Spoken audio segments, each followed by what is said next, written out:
Apa di luar Ramadan tidak bisa? Biasakan itu.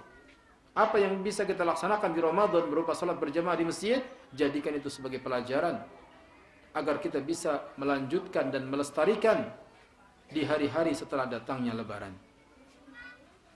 Dan yang ketiga yang perlu diperhatikan mengenai salat yaitu sifatnya. Sifatnya harus sesuai dengan sifat yang disifatkan oleh Nabi sallallahu alaihi wasallam. Nabi sallallahu alaihi wasallam bersabda, "Shallu kama ra'aitumuni usalli." Salatlah kamu sebagaimana kamu melihat aku salat. Ini wasiat yang kedua. Pertama, bertakwa kepada Allah. Yang kedua, jaga salat. Terutama ibu-ibu harus sering diingatkan. Ibu-ibu kalau salat tepat waktu apa tidak? Jam berapa asar? Hah? Jam 5.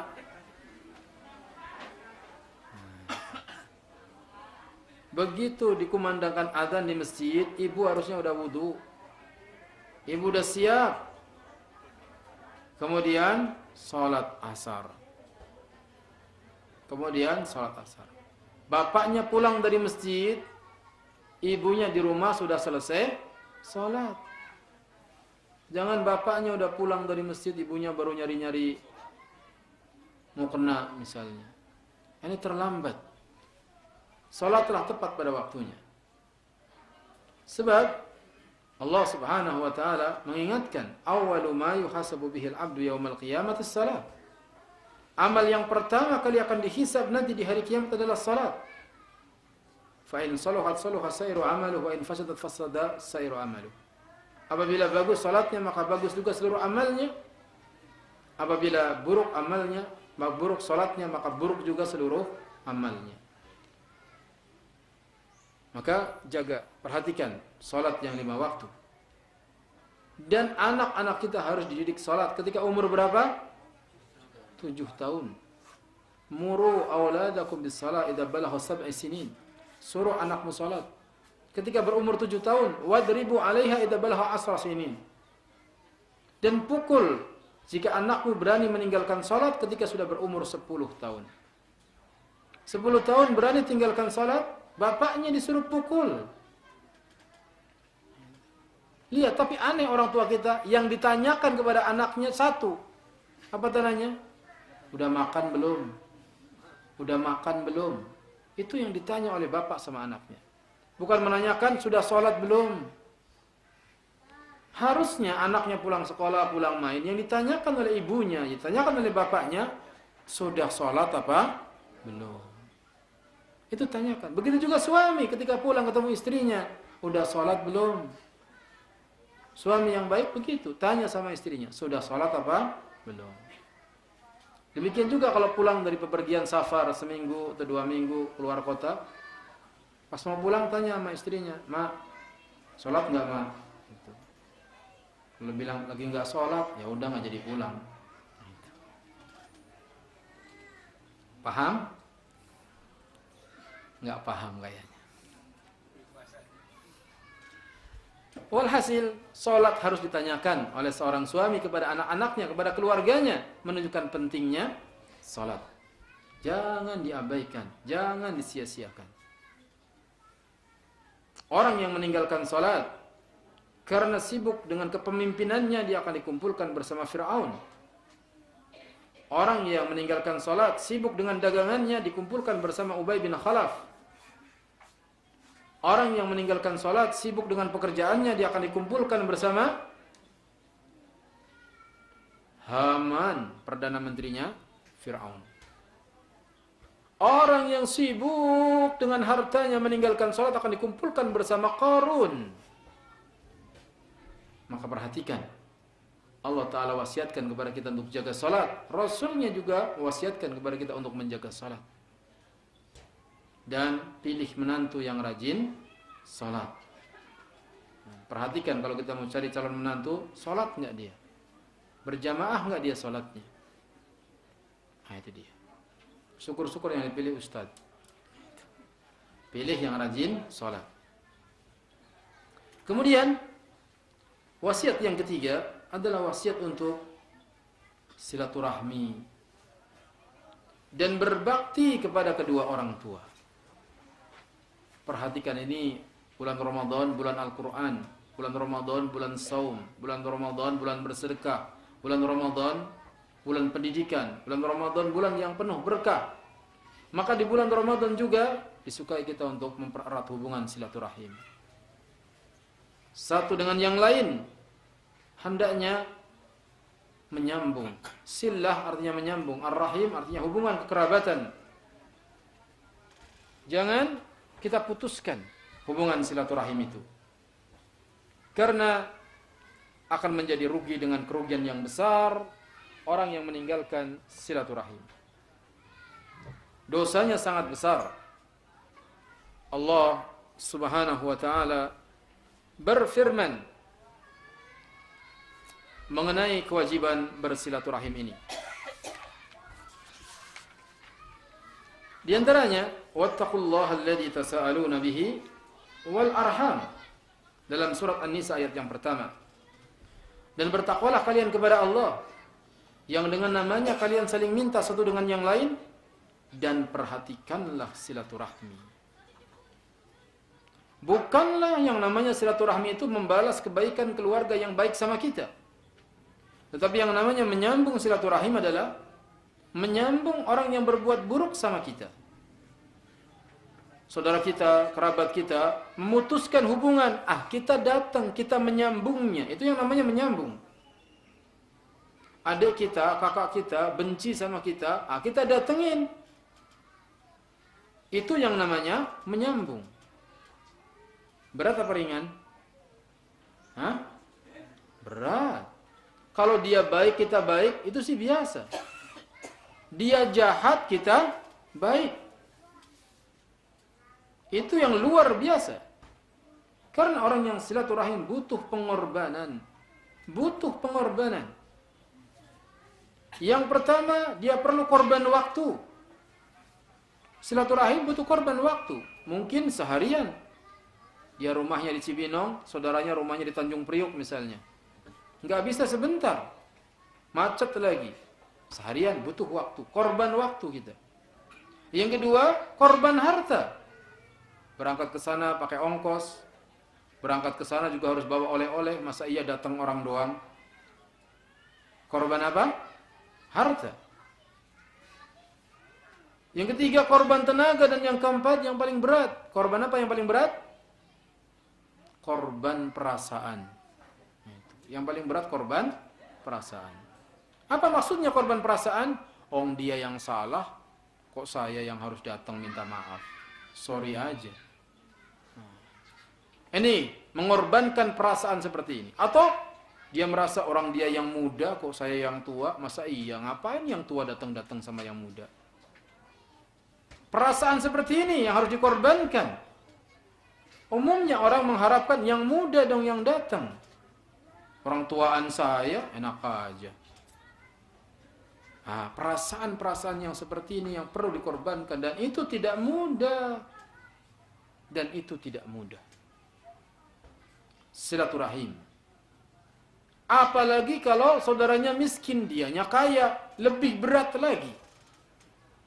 Orang kaya itu jarang mau silaturahim. Maunya didatangi. Allah Subhanahu wa taala berfirman dalam surat Muhammad ayat 22 dan 23, "Fahal asaitum in tawallaitum an tufsidu fil ardi wa tuqatti'u arhamakum ulaika alladziina la'anahumullah fa asammahum wa a'ma absarahum." Maka apakah sekiranya ketika kamu berkuasa kamu akan berbuat kerusakan di muka bumi dan memutuskan hubungan kekeluargaan? Mereka itulah orang-orang yang dikutuk oleh Allah, lalu dibutakan, dibuat tuli pendengarannya dan dibutakan penglihatannya. Orang-orang yang berkuasa di muka bumi seperti ini kelakuannya, memutuskan silaturahim. Orang kalau udah kaya itu begitu. Saudaranya datang udah curiga aja. Pasti mau minjem duit tuh, pasti mau minjem duit tuh. Padahal belum tentu dia datang mau minjam duit. Negurnya juga nggak enak. Tumben lu datang. Lagi ada apa nih? Nah, ini orang kaya yang kurang imannya. Harusnya orang kaya yang beriman itu senang kalau keluarganya datang. Walaupun tahu datangnya pasti mau minjem duit. Kita senang. Begitu keluarga datang main ke rumahnya. Assalamualaikum, waalaikumsalam. Waduh iya nih. Udah lama antum gak datang. Saya kangen ini. Begitu. Iya nih bang. Datang sini anak mau sekolah itu. Kurang 5 juta. Nah, itu. Kurang berapa? Kurang 5 juta. Itu. Udah disiapin dari kemarin. Itu. Apa enggak 6 juta aja? Ini orang kaya yang bersyukur. Mudah diucapkan, berat dipraktekkan. Orang kaya berbeda, yang imannya kuat dengan yang lemah imannya. Umumnya tidak mau, bahkan dikunci pintunya. Bahkan saudaranya datang, karena saudaranya miskin, dia orang kaya. Sedang duduk dengan teman-temannya yang kaya, saudaranya datang, apa katanya? Lewat pintu samping, lewat pintu samping. Enggak boleh lewat pintu depan karena malu, dia tampangnya miskin. Ini orang yang luar biasa jeleknya. Nabi SAW bersabda, "La yadkhulul jannata qati'u rahimin." Tidak akan masuk surga orang yang memutuskan hubungan silaturahim. Hadis sahih diriwayatkan oleh Bukhari dan Muslim. Diancam tidak masuk surga orang yang memutuskan silaturahim. Nabi SAW juga bersabda, "Man kana yu'minu billahi wal yawmil akhir falyasil rahimahu." Barang siapa yang beriman kepada Allah dan beriman kepada hari akhir, hendaknya dia menyambung silaturahim. Bukti kalau engkau beriman kepada Allah, beriman kepada hari akhir, itu menyambung silaturahim. Ngaku beriman kepada Allah, kepada hari akhir, tetapi tidak mau silaturahim, maka belum sempurna imannya. Lihat banyak orang yang rajin ngaji. Kalau ngaji jauh juga datang. Keluarga yang dekat nggak pernah didatangi. Saudara yang dekat nggak pernah dikunjungi. Bagaimana yang seperti ini? Ngajinya apa sih yang diajarin? Tauhid rububiyah, tauhid uluhiyah. Benar, itu bagus, sangat bagus sekali. Tetapi silaturahim, apa? Ayat-ayat yang awal turun, fa'andir asirataka al-aqrabin. Berilah peringatan kepada keluargamu yang dekat. Kumpulkan, datangi keluarga kita, saudara-saudara kita. Nabi SAW bersabda, "Man ahabba ayyubsata lahu fi rizqihi wa yunsa'a lahu fi atharihi falyasil rahimahu." Barang siapa yang ingin untuk diluaskan rizkinya dan dipanjangkan umurnya, hendaknya dia menyambung silaturahim. Di samping silaturahim itu hukumnya wajib, ternyata silaturahim bisa untuk memperlancar datangnya rizki. Oleh karenanya, kenapa rizki kita seret? Di antara sebabnya kita malas silaturahim. Berkunjung ke rumah saudara malas. Itu penyebab rizki jadi seret. Apalagi itu kepada orang tua. Kalau kita nggak pernah menyambung hubungan sama orang tua, maka jangan salahkan kalau hidupmu sengsara. Jangan salahkan kalau hidupmu sengsara kalau engkau memutuskan hubungan sama ibumu, sama bapakmu. Sambung hubungan dengan mereka. Orang tua kita, ibu kita, bapak kita, dialah orang yang paling berjasa dalam hidup ini. Bukan istri kita, bukan anak kita, tetapi ibu kita dan bapak kita. Kadang kita sukses, kita berhasil. Yang pertama kali berhak menikmati kesuksesan kita, keberhasilan kita adalah ibu kita dan bapak kita. Itu yang pertama kali berhak merasakan kesuksesannya. Bukan istri kita. Kita kadang kalau sudah berhasil, siapa yang diajak jalan-jalan, siapa yang diajak senang-senang? Ibu apa istri? Istri, apalagi istri muda. La haula wala quwwata illa billah. Orang tua dulu yang disenangkan hatinya, dibahagiakan. Ada orang yang tadinya berhasil, sukses, kerja di perkapalan. Kemudian kaya. Kemudian suatu saat dia di PHK. Nggak bisa kerja lagi. Sementara istrinya sudah 2. Dia mengeluh ke sana kemari. Tanya, Ustaz, doa apa? Biar saya dimudahkan untuk cari kerja. Saya udah daftar berkali-kali daftar kerja, nggak pernah diterima. Saya tanya, mungkin kamu pernah menyakiti hati orang tuamu? Oh enggak. Saya orang yang disayang sama orang tua saya. Dari mana kamu tahu? Karena saya yang membangun rumah orang tua saya. Rumah ibu saya udah hampir roboh, saya yang bangun. Saya bangun jadi bagus sekarang.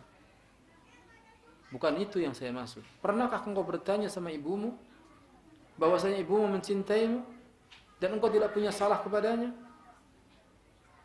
Dia bilang belum. Atau saya boleh telepon ibu saya tanya sama dia. Kenapa engkau harus telepon sama ibumu? Kamu datang sama ibumu, berkunjung ke sana, minta maaf kalau barangkali ada kesalahan. Lalu orang itu pun pulang ke daerah Sidoarjo sana di Cilacap. Ada orang Cilacap. Setelah sampai di kampung dia telepon saya. Udah Ustaz, saya udah ketemu ibu saya dan saya udah minta maaf. Apa benar engkau punya salah sama ibumu? Iya, katanya. Ibu saya dulu pernah minta dibelikan jarit. Tahu jarit? Kain panjang. Kain panjang. Ibu saya dulu pernah minta dibelikan itu dan saya belum pernah membelikannya. Padahal saya sempat jadi orang kaya. Itu dia. Sakit hati ibunya, cuman minta dibeliin kain jarit. Maka jangan durhaka sama orang tua. Kisah yang lain lagi. Dia pergi mau lebaran ke toko emas. Diajak istrinya, diajak anaknya, diajak ibunya. Istrinya dibelikan kalung, anaknya beli anting. Ibunya megangin cincin. Megangin cincin. Ketika mau bayar, ternyata kurang duitnya. Kalung terbayar, anting terbayar, tinggal cincin ibunya. Apa kata anaknya ini? Udah ibu gak usah pakai cincin. Ibu udah tua gak usah pakai cincin. Hancur hati ibunya. Hancur. Gak tega tukang emas itu melihat yang seperti itu. Kata tukang emas, ibu gak apa-apa ini buat ibu. Kata ibunya, enggak, saya gak mau. Saya udah tua, gak usah pakai cincin. Hancur hatinya. Istrinya dibelikan, anaknya dibelikan, orang tuanya gak dibelikan. Emang kau lahir dari mana? Engkau lahir dari pohon pisang. Ibumu itu yang telah mengandungmu 9 bulan. 9 bulan mengandung kita. Dia itu yang melahirkan kita antara hidup dan mati. Istri kita ketemu kita udah gede. Anak kita belum tentu memberikan kebaikan sama kita. Berapa banyak anak yang hanya menyusahkan orang tuanya sampai dewasa. Ibumu yang harus kau perhatikan. Ibu yang harus diperhatikan. Ibumu yang telah menyusuimu 2 tahun kurang lebih. Dia yang rela pangkuannya sebagai kasurmu. Dia yang begadang semalaman, gak bisa tidur ketika engkau kena penyakit demam. Bahkan kalau ditanya ini si ibu, ditanya si ibu, mana yang lebih kamu sukai? Kamu yang sakit atau anakmu yang sakit? Ibu kita akan lebih baik saya yang sakit daripada anak saya sakit. Tetapi alangkah durhakanya, beraninya engkau memelototi ibumu.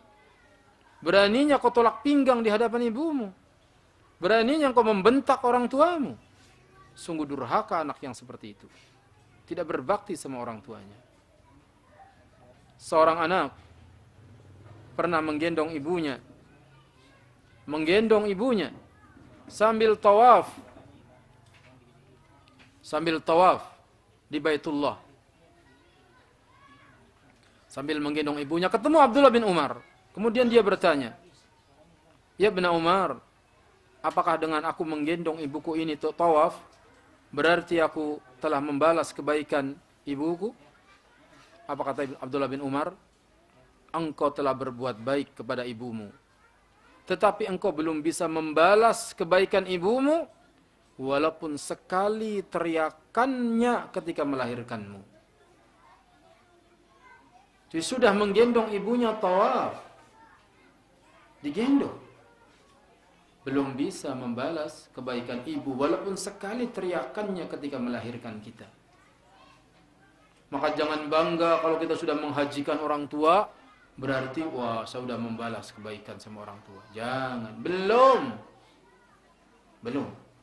Itu sudah menghajikan orang tua. Lalu bagaimana kalau kita belum pernah mengumrohkan, belum pernah menghajikan? Alangkah durhakanya kadang-kadang kita ini lebih sayang kepada anak, lebih sayang kepada istri daripada kepada orang tua. Sebagai gambaran anak yang durhaka, gambaran saja. Ada anak yang sudah tidak ada ayahnya. Dia sekolah di SD-nya. Ibunya berdagang di dekat sekolahannya. Miskin. Dan ibunya buta sebelah matanya. Suatu hari ibunya masuk ke sekolahan. Ada sesuatu keperluan dengan anaknya. Melihat ibunya datang, anak ini lari bersembunyi. Kemudian teman-temannya takut melihat orang yang buta sebelah matanya. Dan semenjak hari itu dikenalah dia bahwa dia anaknya orang buta. Begitu pulang, anaknya marah sama ibunya. "Kenapa ibu masuk ke sekolahan?